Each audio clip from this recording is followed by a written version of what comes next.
magnis suis, Deus mandavit te. Oni ljudi koji, i oni među nama koji su doživjeli barem jedno ono početno obraćenje, to jest da vidiš da ono što Krist govori, što crkva naučava je istina, onda ti je važno što govori crkva, što govori katekizam. I onda danas bih volio par reći o anđelima čuvarima, evo zbog toga što vjerujem objavi, ono što je Bog objavio i zato što to potvrđuje moje iskustvo. A iskustva, evo ja ću govoriti kroz svoje iskustvo, a mogo bi neko od vas doći i reći, evo ja sam doživio to i to. Evo, vjerujem Kristu, vjerujem crkvi, vjerujem katekizmu, evo koji govori o anđelima čuvarima. Evo sad bi bilo bi predugo da citiram sve iz Svetog pisma, sve što govori o anđelima čuvarima. I u Starom zavjetu, u Evanđelju, sad smo slušali što Krist govori o anđelima i sjetimo se da je njega u Getsemaniju, kad je bio, kad se znojio krvavim znojem, kaže, ukazao mu se anđel koji ga je tješio. Poslije u djelima apostolskim se spominju anđeli, kad je Petra izvadio iz zatvora, kad ga je udario u rebra, probudio. Spominju se često anđeli. I to nije neka priča za malu djecu. Evo ja obično to govorim djeci zato što je važno da što prije to razumijemo da postoje anđeli čuvari, da možemo čuti njihov glas. Čitao sam nedavno, mislim prije par godina, jednu knjigu, to je poznati slučaj, ona djevojka koju je oteo jedan čovjek, Nataša Kampuš se zove, mislim Njemica. Onda je, kad je ona išla ulicom, imala je 10 godina, ona nije znala da se sprema, da će za par minuta oteti čovjek. Kaže, ona nije krštena, ali nije u vjeri, nije odgajana u vjeri. Onda je, kaže, osjetila sam u sebi da se naježila i čula je bježi. Da je neko poučio nju da postoji anđeo čuvar, da je imala tu, možda bi u tom trenutku poslušala taj glas. Jako je važno, već od malena, i možemo reći da on je poslan da nas čuva i fizički, ali ono što je važnije da nam čuva dušu. Meni je pomogla jedna knjiga jedne časne sestre iz Brazila, to je objavil, u Hrvatskoj je to objavljeno, preporučam vam tu knjigu, već sam vam prije, stavio sam je ispred, pa ste uzeli neki. Možete ga naručiti pod krilima anđeoskim, bilo bi dobro to čitati kući s djecom, jer Bog je dao njoj dar, jedan koji je za svih nas, da je vidjela od malena od 4. godine svog anđela čuvara, pričala s njim, ona u djetetu ništa to nije neobično, ona ga je zvala moj novi prijatelj.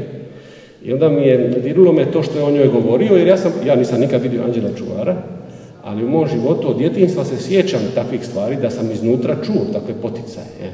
I poslije reći vam par događaja, poslije, evo i kao mladić i sad kao svećenik, što sam doživio, neke važnije događaje, mnogih nismo ni svjesni.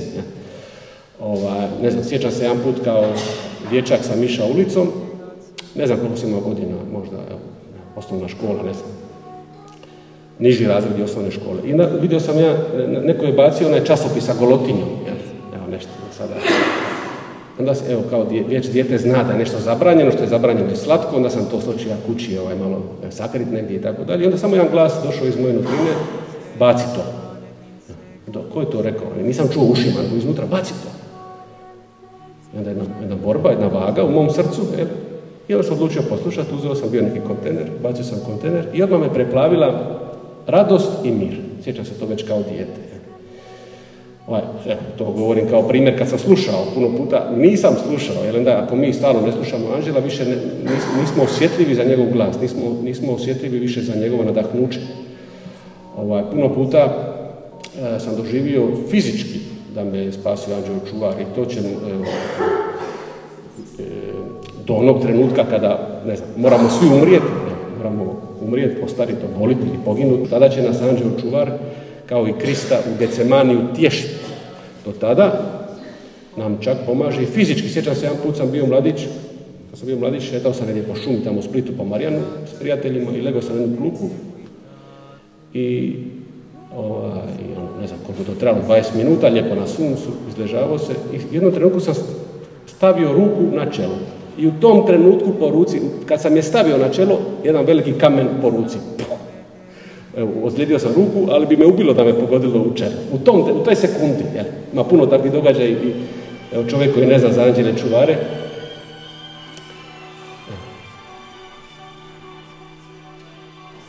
kako je napisao na crkvi, ima puno načina na koji će vam Bog može govoriti, ali vas sigurno neće nazvati na mobitel u crkvi, tako da možete isključiti.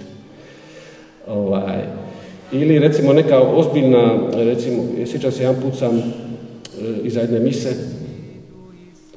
vozio sam jednog mladića koji je svećenik sada kući u Zagrebu, onda smo stali ispred njegove zgrade, još smo nešto pričali, već je pao mrak i ja sam ga pustio i otišao i kad sam išao iza ugla, u meni jaki glas, vrati se nazad. Vrati se nazad, šta je sad? Se vratim u rikverc i tamo trojica ga idu tuć. Ne znamo zašto, nemamo pojma.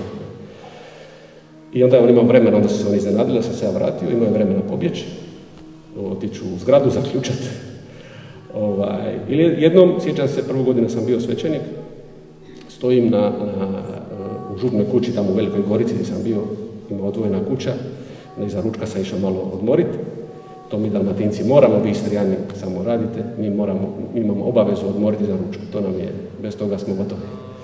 I onda se sjećam, evo, ono što kaže Sveti Petar, da ga je nešto udarilo po rebrima, evo tako, ja sam osjetio da me nešto probudilo i snažni glas, moraš stići dolje, moraš stići dolje. Šta je sad? Ali jako da uznemirilo, onda siđem dole i šta sad? Zvoni zvono na vrata koje ne bi čuo gore i jedna žena išla se ubiti u tom trenutku i onda je prošla pokraj župne kuće, inače nije išla u crkvu, evo, samo rekla, ajde daću i popu šansu ako prije nego što se ubije. Evo, da nisam bio dole, popa ne bi bilo. Evo, ovako smo pričali, malo ušli, poslije malo u crkvu, ušli smo ovaj problem koji je imala i tako malo je pomogli, uglavnom nije se ubila, Bogu hvala. Evo, ima puno takvih događaja, moja majka mi je prenijela tu jednu vjeru u anđele čuvare, ona je imala je tu pobožnost. Ima ludih događaja, koje moja majka mi je govorila jednom, evo, ako ona laže, laže mi ja, a moja majka ne laže. Jedan put je, evo, to su neki bombončići koji nam daje Bog, koji nam daje anđele čuvari, da nam svako toliko kaže tu sam. Onda je trebala ići zajedno su radili mama i tata u istoj zgradi i onda je trebala ići kući i rekla daj mi ključ, rekla je tata. On je išao, dao ključ, ali krivi ključ je dao. Ona je išla kući, nešto je žurila, pokušavala da ključa ta vrata, nikako, kako će sa krivim ključem. Onda je rekla, anđele čuvaru, pomozi mi, žurim. I otključala vrata s krivim ključem. Poslije otac došao i kaže, kako si ti otključala vrata s krivim ključem? On nije krivi, pravi je, ali nikad više s tim ključem nismo uspjeli otključati ta vrata. Krivi ključ. To je puno,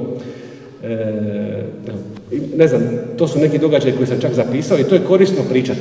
Znate da izraelski narod uvijek priča svoju povijest, što je Bog, da se ne zaboravi. Uvijek kad se to priča, to se i meni pomaže.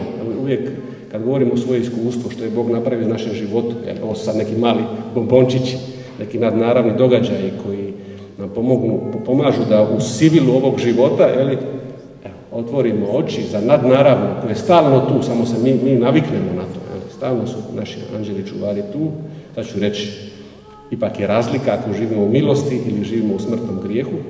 Osjećam se, jedan put sam vozio auto, bio sam u Kanfanaru Župnik i onda sam se vraćao kući, bilo je malo kasnije nešto se iz Pule vraćao i zaspao sam pred Kanfanar, tamo negdje u Marićima, ko zna, i sletio sam s ceste i ispred stabla sam se probudio i vratio na cestu, tamo bi se bio zabio to stablo. Kasno, 11:30, ne znam, i zove me, ja u tom šoku, a zvoni mi mobitel, zove me majka jednog svećenika koji je zaređen sa mnom zajedno. I ona mi kaže, kako si dobro osjetila sam, odmah sam molila tvog anđela čuvara da ti pomogne. Ona ima malo te darove mistične. Ima milijun tih događaja koji meni koristi ih prepričavati ih, da budim jednu zahvalnost prema Bogu i prema anđelu čuvaru.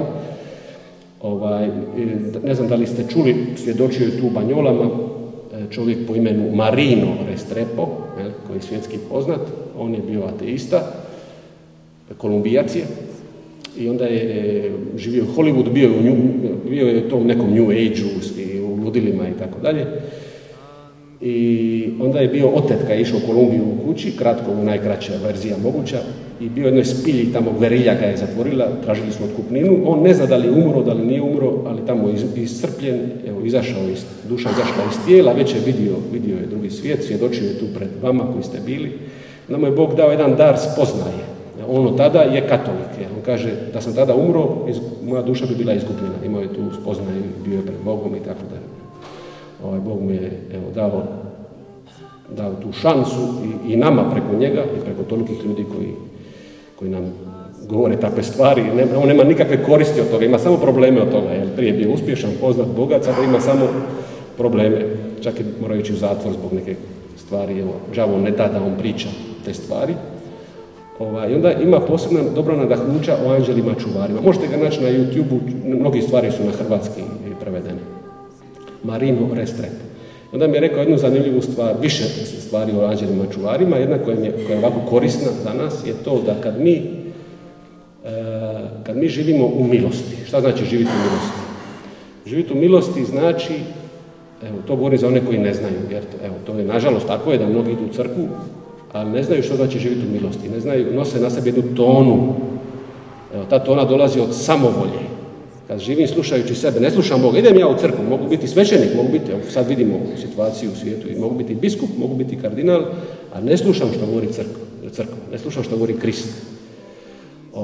Živim samovoljno, to znači živjeti izvan milosti i nosim na sebi jednu tonu. Zbog grijeha, zbog odvojenosti od Boga, Bog je smisao, Bog je radost, Bog je mir, Bog je svjetlo. Onda to sve gubim kad živim izvan toga. I onda moram to, ljudi koji ne žive u milosti, to vidim po sebi, vidim i stalno pričam s ljudima, kad ne živimo u milosti, onda moramo stalno pokriti taj besmisao koji u nama. Moramo stalno se zabavljati, zato dolazi i droga, zato dolazi i alkoholizam ili kriva spolnost, svi poroci ili stajati pred ekranima stalno, ili evo neko ko se ne uspije zabaviti, evo samo padne u depru, jer ne može podnijeti taj besmisao iznutra i čovjek može puknuti. Onda to znači živjeti izvan milosti, izvan Božje volje. Kad živimo u milosti, kaže Marino Restrepo, to ne znači da si svetac, to znači da se u tebi ovo temeljno obraćenje dogodilo, da želiš slušati Boga, da stavljaš Boga iznad sebe, iznad svojih odluka. Neki idu i na pričest i sve, ali uvijek je njihova samovolja. Ne misli to Bog ozbiljno, ne misli to crkva ozbiljno. Ne, živiš izvan milosti. Ako živiš u milosti, ako si se otvorio milosti, onda kaže, anđeo čuvar ide ispred tebe i krči put da se u tvom životu može ostvarivati Božja volja.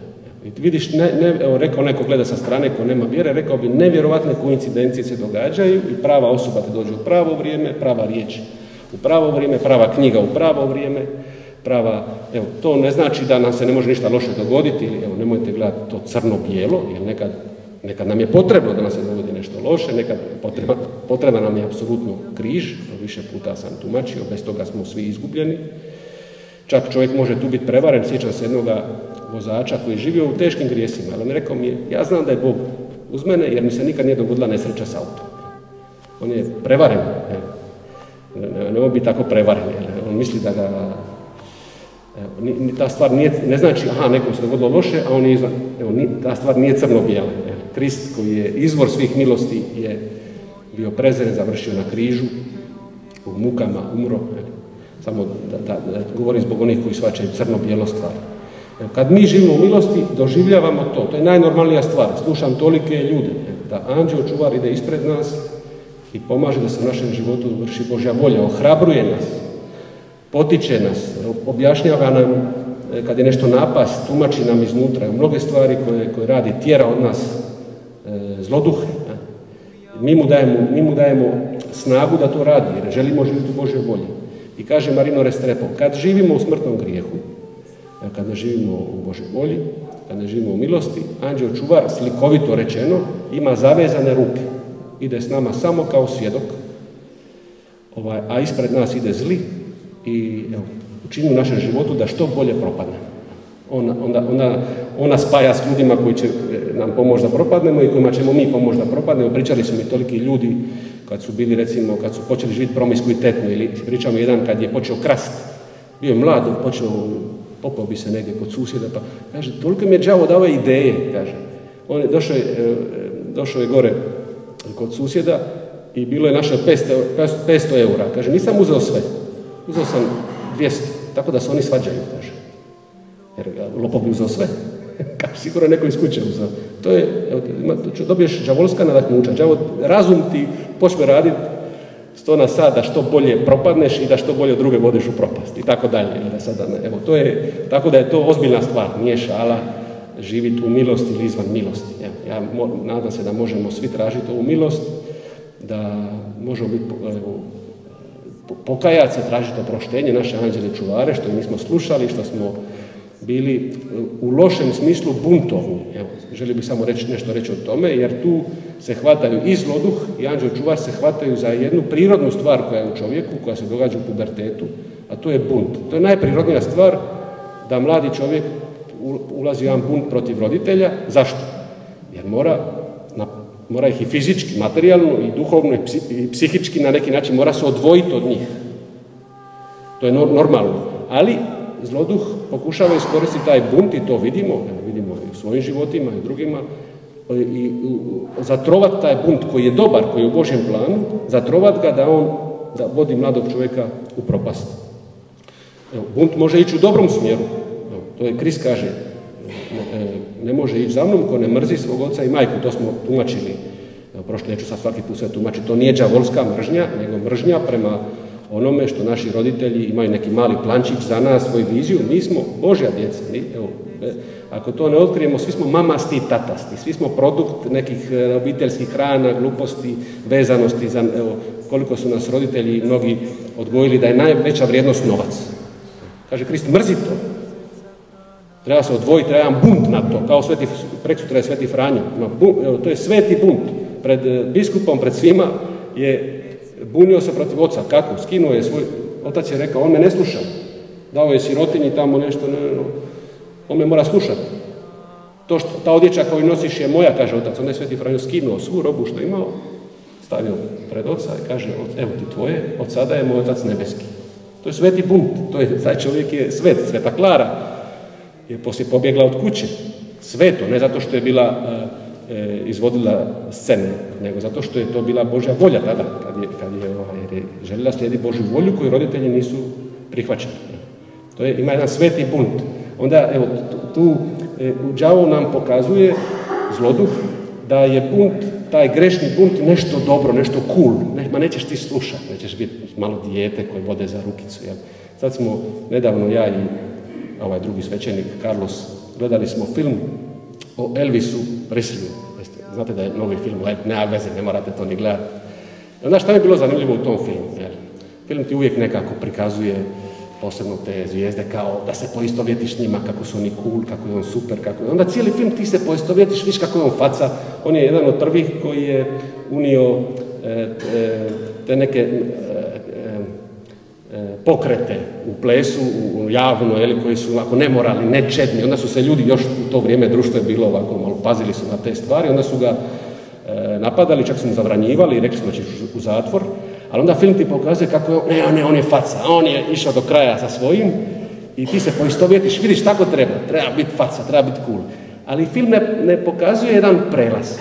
Kako se dogodilo da taj cool faca, buntovnik, da odjedan put je čovjek kojeg je žena ostavila, koji je na drogama, koji u 42. godini je umro, jer na kraju filma se vidi pravi Elvis, koji u 42. godini života izgleda kao oronuli starac. Kako se dogodio taj prelaz? Gdje je prelaz? Šta? Faca, evo, to je naš život. Ti misliš da si faca, a ideš prema tome da živeći u samovolju, ovom buntu, i smijući se ideš prema propasti. Jer zanimljivo mi je u filmu, jer film je dosta povijestan. Jer onda žena mu je rekla kad ga je ostavila, kaže, ti ne postojiš između od koncerta do koncerta ne postojiš. Samo na koncertu ti si postojiš, a između te nema. Evo, to je đavo. Šta nam želi napraviti? Uzeti nam dušu. Da se izgubimo. Bog dao raj Elvisu, nisam bolji ništa od njega. Evo, ali to je naša stvarnost, u toj smo borbi. Ja se nadam da par riječi može nam svima pomoći da tražimo oproštenje naše, možeš već danas kući ili danas na misiji, ili danas kad se pričestiš ili ako se ne možeš pričestiti, u duhu, u duši pričesti se i reci, evo, zakomplicirao sam svoj život, Bože smiluj mi se, želim biti ponovo malo dijete slušati, spasi me od ovog zlog bunta koji vodi u propast. I evo samo još jedna stvar na kraju, jer znate da danas u New Age-u, New Age je moderna duhovnost kao jedan otpor filozofiji, jedna generacija nakon Drugog svjetskog rata, samo ljudi su bili gladni, onda su išli u jednu krajinu, samo materija, novac. Onda generacije iza njih su se pobunili protiv toga. Ostavili su crkvu, ali ipak treba na neka duhovnost. Onda je to đavo iskoristio, da kroz New Age je jedna salata, široki spektar svega, od transcendentalne meditacije do bioenergije, do svih hinduističkih praksa i tako dalje, koji mnogi Istrijani su u tome, mnogi možda neki od vas, svako toliko mi pričate to, pokajete se, idite se ispovediti za to, da New Age puno govori o anđelima čuvarima, u anđelima. Onda sad nekoga možda zainteresira danas, vidi, svećenike govori o anđelima, idem ja to malo proučavati. Znači, nije svaka stvar koja govori o tome dobra. Kao, ako se sjećate kad sam vam govorio o onoj knjizi Razgovori s Bogom, neki ste me od vas to pitali, onda smo, kako ta knjiga je dobra, govori o Bogu, da je Bog, da, ali je nadahnuta od zloduha. Zašto? Jer Bog, pod navodne znakove, govori tom čovjeku, ja te volim i nije mi bitno kako ti živiš. Ti živi kako hoćeš, ja ću sve oprostiti. To nije u skladu sa razumom, sa istinom, sa našim iskustvom, sa objavom i to je varka. Tako isto i u anđelima. Evo, ti čitaš, anđeli, vidiš tamo ova rekla ovo, onaj Amerikanac rekao ovo, onaj guru rekao ono, istina je da postoje anđeli čuvari, ali oni ti proture nešto, zato treba biti oprezan. Recimo ima neka praksa da ti saznaš na neki tajni način ime svog anđela, a to ime jednog demona i ti moliš jednom demonu. Zato, najvažnije u tome kako mi, sigurno, ako ti živiš u samovolji izvan Božje milosti, zloduh će te voditi tim stramputicama prema propasti, Bože sačuvaj. Slušajmo ono što je, ja često kažem dušama u ispovedi i u razgovoru, često kažem, slušaj objavu. Nije važno ono što ti u jednom trenutku osjećaš, ja mislim da me Bog ne voli. To ti misli, to u jednom trenutku osjećaš. Ti u jednom trenutku to može, ali slušaj objavu. Bog ti objavio, on je rekao, slušaj ono što je on rekao, to znači objava. Šta ti je Bog objavio u Kristu? Šta ti govori po svome duhu, po svojim anđelima, unutrini, kroz tvoju savjest, šta ti govori? Govori da te voli. Slušajmo objavu. Ne slušamo neke, evo, daću vam jedan primjer, imamo jednog katoličkog blaženika koji je bio sotonista. Zove se Bartolo Longo, apostol Svete Krunice. Možete googlati. Jako zanimljivo. Bartolo Longo, on je povezan sa onim svetištem u Pompejima. I on je počeo je tako da je prezirao crkvu, pa je zazivao duhove, pa je postao sotonistički svećenik. Bog ga je doveo do toga da se vrati vjeri i da postane sveti čovjek.